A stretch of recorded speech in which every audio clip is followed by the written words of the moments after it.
Dead soil doesn't need a bag of chemicals to come back to life. It needs the right plants. Ancient farmers knew this. Roman agriculturalists, indigenous growers across the Americas, and medieval monastery gardeners all worked with a set of botanical allies that cracked hardpan, unlocked buried nutrients, and left the earth stronger than they found it. That knowledge faded as synthetic inputs took over, but the plants never left. They're growing in ditches, vacant lots, and field edges right now, quietly doing what fertilizer cannot. Here are nature's most powerful soil healers and what they're actually doing beneath the surface. Sunflowers look like decoration. They function like underground engineers.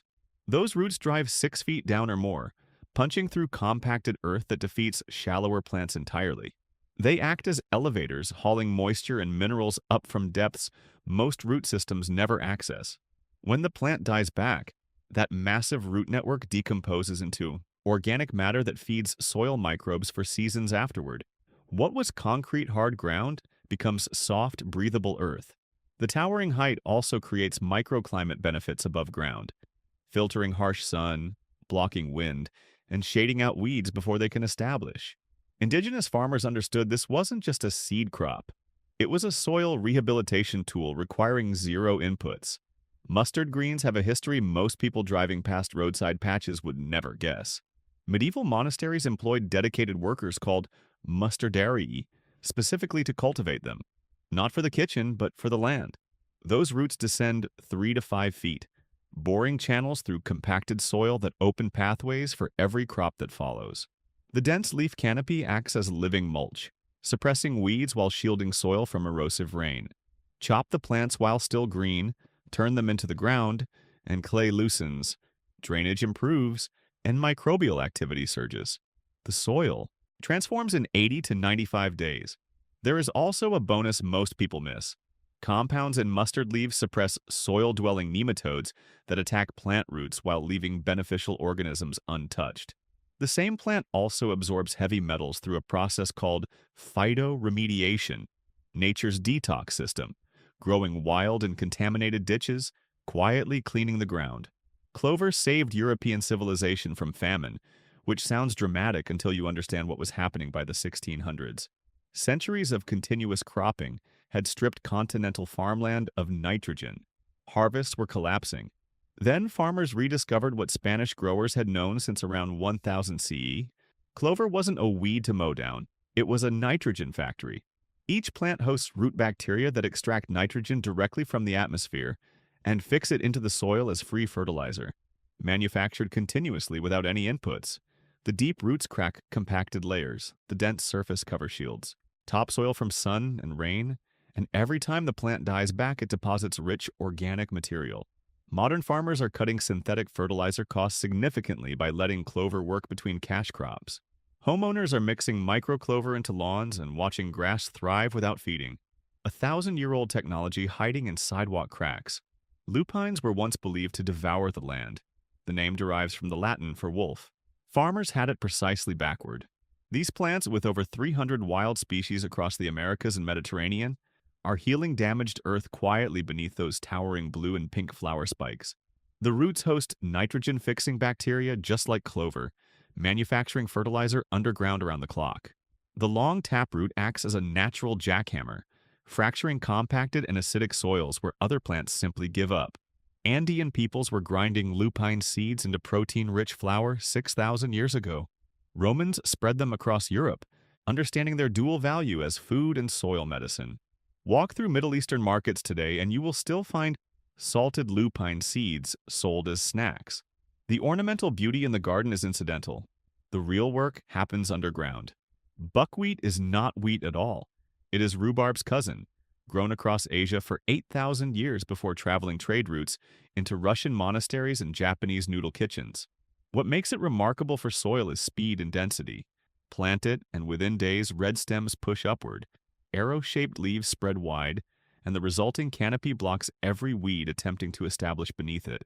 The plant releases natural allelopathic compounds that prevent weed seeds from germinating in the first place. When tilled under, those hollow stems decompose rapidly, flooding tired soil with organic matter. Farmers using it to recover fields damaged by decades of monoculture see results within a single season. Beekeepers follow buckwheat plantings for the dark, mineral-rich honey. Gardeners use it as a between-season restorative. Nature designed it for rapid repair. Alfalfa runs America's fourth largest crop operation, 20 million acres, and most people assume it exists solely as livestock feed. The real story is underground, where roots extend 15 feet deep, sometimes more. That root system isn't just growing downward, it's actively rebuilding soil structure, creating thousands of microchannels that capture rainfall and hold it through drought. The nitrogen-fixing bacteria in alfalfa roots deposit fertilizer directly into layers where future crops will need it. Corn planted after alfalfa routinely thrives for years without synthetic nitrogen inputs. Ancient Persian traders carried alfalfa seeds across continents not just to feed horses, but to rehabilitate degraded land. They called it the father of all foods. The name was earned. This plant consistently returns more to the soil than it takes out. Chicory, with its pale blue, roadside flowers, has been quietly solving agricultural problems for centuries. Roman farmers valued it. By the 1800s, Australian ranchers were selectively breeding specialized varieties because they discovered it could transform marginal land into productive pasture. The taproot drives 2 to 3 feet straight down through hardpan, creating permanent drainage channels. In doing so, it mines nutrients from subsoil layers most plants cannot reach. And when leaves drop or get chopped, all that deep nutrition lands at surface level where shallow-rooted crops can actually use it. Clay becomes workable. Waterlogged areas begin draining. There is an additional benefit for livestock farmers. Chicory naturally reduces internal parasites in grazing sheep while delivering protein levels comparable to expensive commercial feeds. Hairy vetch may not attract attention, but it has been performing one of agriculture's most costly functions for free since the Stone Age.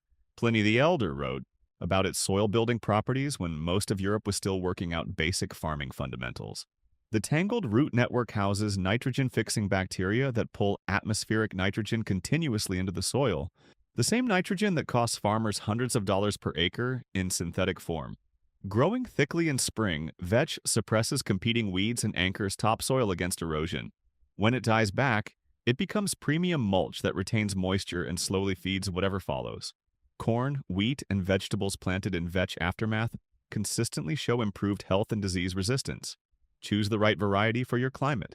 Madison for hard winters, Purple Bounty for early spring growth, and let it work. Daikon radish is sold in Asian markets as a soup ingredient. Its agricultural value runs considerably deeper, literally. That taproot drives 12 to 20 inches straight down through the hardest clay soils, creating channels that persist long after. The plant decomposes. As the roots break down, they leave behind pockets of loosened earth and concentrated nutrients, nitrogen, phosphorus, potassium, brought up from deep layers and deposited exactly where shallow-rooted crops can reach them. Seeds landing in daikon-worked soil find ready pathways, trapped moisture, and nutrition already waiting. Asian farmers use this for centuries to repair exhausted fields between seasons. Modern cover crop systems are rediscovering what those farmers already understood. The radish does the mechanical and chemical work that would otherwise require costly equipment or synthetic amendments. Comfrey is the plant most gardeners pull out, thinking it is an invasive nuisance. That is an expensive mistake. Roots extend 10 feet down, breaking through hardpan clay while mining minerals locked away in deep subsoil for years. Cut the leaves and use them as mulch around tomatoes or fruit trees, and you are applying a fertilizer dense in potassium and nitrogen that most bagged products cannot match. Add them to a compost pile and decomposition accelerates dramatically. The leaves function as a biological activator. The variety to seek out is Russian Comfrey Bocking 14, developed specifically for gardeners in the 1950s to deliver all the soil benefits without the spreading tendencies of wild strains. One established plant creates decades of improving soil, deeper, richer, and more alive each successive season. From sunflowers cracking compacted earth to comfrey mining minerals 10 feet down, these plants prove one consistent truth. Soil is not inert. It is a living system with the capacity to heal itself, given the right allies.